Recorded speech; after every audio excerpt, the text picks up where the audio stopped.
Kita ini kan punya problem yang seumur hidup, yaitu problem impor BBM. Kita sudah tidak impor minyak lagi. Semua yang kita pakai adalah green fuel. Cara menyelesaikannya adalah jangan pakai BBM. Selesai. Apa kalau nggak pakai BBM? Minyak kelapa sawit. Kelapa sawit disebut sebagai emas hijau bagi negara kita Indonesia. Jangan lagi kita mengekspor CPO ini terus-terusan. Sawit itu sudah menjadi suatu bahan atau komoditas energi. Negara kita adalah negara produsen kelapa sawit yang terbesar di dunia.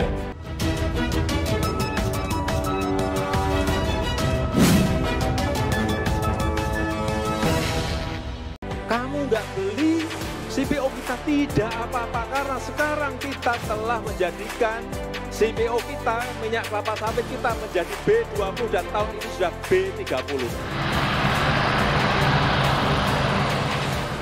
Pemerintah berhasil melakukan uji terbang bahan bakar bioaftur J2.4 atau aftur sawit menggunakan pesawat CN235-200 FTB. Uji coba dilakukan dengan campuran bahan bakar bioaftur 2,4%. Melihat sejarah baru penerbangan perdana yang menggunakan bahan bakar nabati yang memang kita tunggu selama ini. Untuk di sisi bioenergi, melalui program B30, Indonesia menjadi negara produksi biodiesel terbesar di dunia. Bahan bakar nabati ini dengan menggunakan pesawat CN235 FTB. Ya kita pakai sendiri saja. Sustainable Aviation Fuel atau dikenal dengan bioaftur merupakan upaya penggunaan sebagian bahan bakar nabati dalam industri penerbangan untuk menyumbangkan penurunan emisi karbon dunia. Acara B20 mengganggu acara B30, pasti akan saya gigit orang. Uji coba bioaftur pertama di dunia dilakukan maskapai Virgin Atlantic pada 2008 dengan campuran 25% bahan bakar nabati dari minyak kelapa, menempuh jarak London-Amsterdam dengan Boeing 747-400. Sejak Juni 2011, penggunaan bioaftur dengan campuran hingga 50% telah digunakan secara komersial. Untuk di sisi bioenergi, melalui program B30, Indonesia menjadi negara produksi biodiesel terbesar di dunia dengan kapasitas sebesar 137.000 barrel oil per day. Sedangkan Amerika setara dengan 112.000. Indonesia memulai upaya memproduksi bioaftur sejak 2015 dengan penerbitan Peraturan Menteri ESDM Nomor 12 Tahun 2015 yang memasukkan transportasi udara dalam daftar wajib pencampuran bahan bakar nabati hingga 5% pada tahun 2025. Salah satu kunci penting untuk produksi bioaftur adalah pengembangan katalis hydrotreating minyak lemak nabati menjadi biohidrokarbon.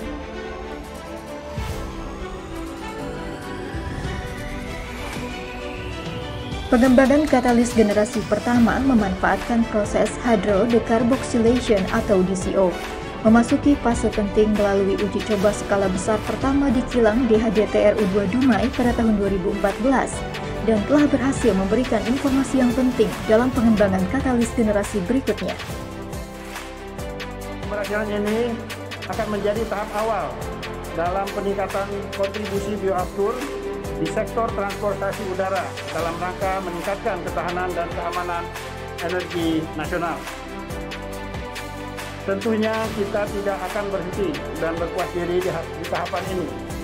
Penelitian dan pengembangan harus terus dilakukan untuk nantinya dapat dihasilkan produk J100 dan penggunaan bioaftur dapat diterapkan pada seluruh maskapai.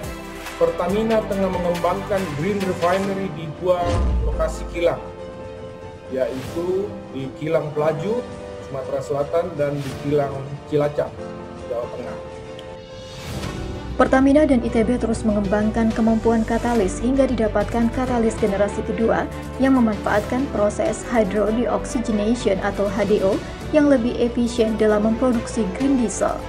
Pada tahun 2020, kilang DHDTRU 2 Dumai dengan memanfaatkan katalis generasi terbaru hasil penelitian Pertamina dan ITB, yaitu PK230TD dan PK220HBD, berhasil memproduksi green diesel D100 yang 100% berasal dari bahan baku nabati, yaitu Refined Bleached Deodorized Palm Oil atau RBDPO.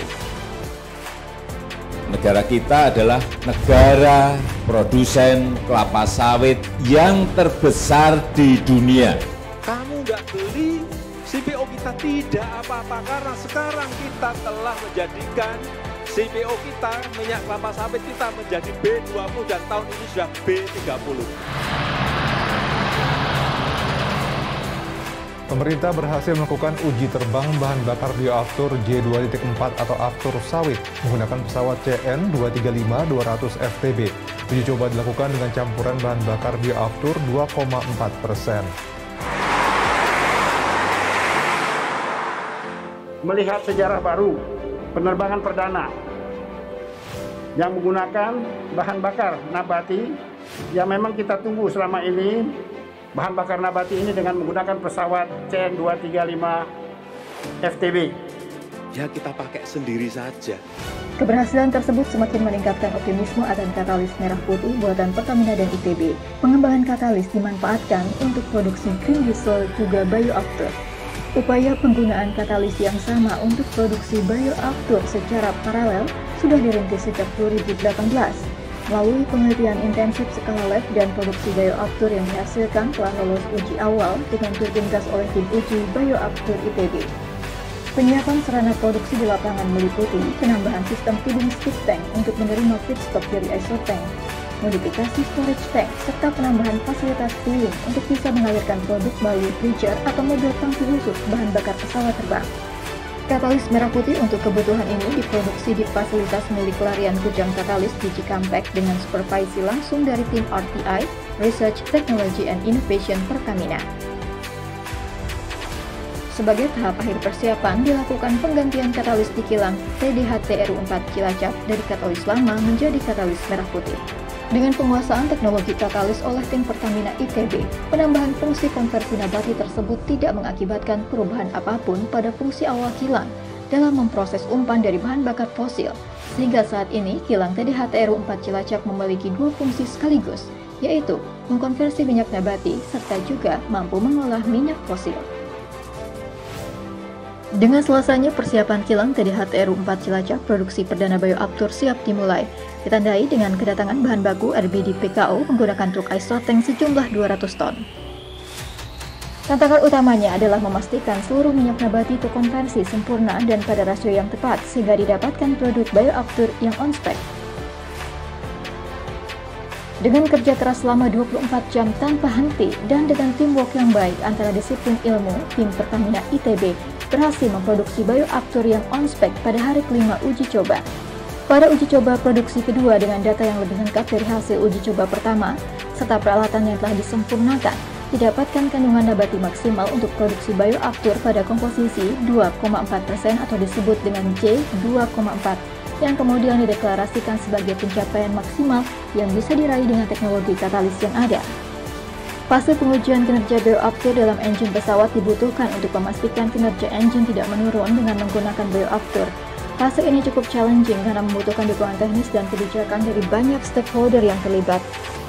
Dengan dukungan pendanaan dari BPD PKS, Badan Pengelola Dana Perkebunan Kelapa Sawit yang diberikan kepada tim uji bioaftur terbang ITB, serta bantuan sarana pengetesan dan engine dari Garuda Maintenance Facilities atau GMF, 5 kali uji kinerja bioaftur dalam engine test cell berhasil dilakukan dalam 2 periode pengujian yang dilakukan. Hasil pengujian menunjukkan kinerja engine menggunakan bioaftur hanya memiliki perbedaan 0,2 hingga 0,6% dari kinerja engine menggunakan bahan bakar aftur fosil, sehingga dapat disimpulkan bahwa bioaftur yang digunakan aman untuk dilanjutkan ke fase uji terbang. Dalam persiapan menuju uji terbang, lebih banyak lagi stakeholder yang perlu dilibatkan dengan tetap dikoordinasi oleh Ditjen EBTKI Kementerian SDM.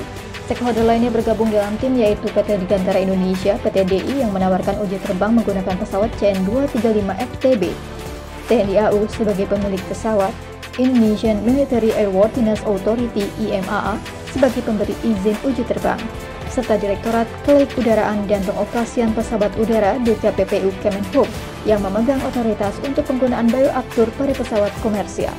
Dengan dukungan solid dari semua stakeholder tersebut, ground run perdana telah dilakukan dengan baik pada tanggal 6 September 2021 untuk mendapatkan data dan mengevaluasi kesiapan uji terbang perdana.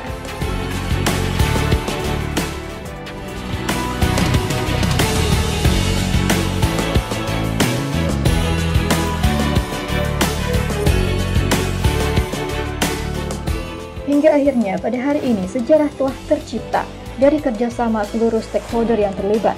Penerbangan perdana menggunakan bahan bakar nabati yang telah ditunggu bangsa Indonesia selama 6 tahun akhirnya terlaksana. Menempuh jarak Bandung-Jakarta menggunakan pesawat CN235 FTB.